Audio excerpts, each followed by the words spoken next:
Hi everyone and welcome to Web Step Tutorials. This is Ahmed Fakh and this series about learning PHP for beginners by doing.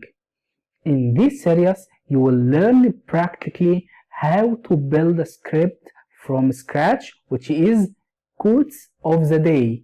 And as we going to build this script, we add some features, fix some bugs, and the most important thing that you will learn how to think as a developer, how to learn to solve some problems when you try to build something, which is the most important in this series, to build a knowledge as a developer. So the scenario will be like that.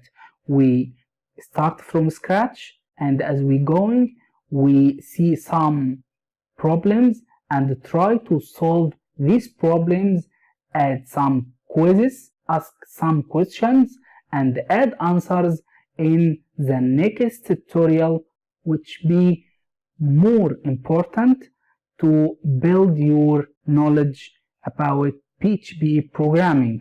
What this series for?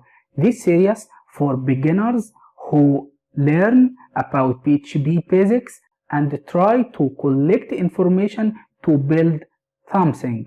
So I'm here to help you to build this something, which is the quotes of the day.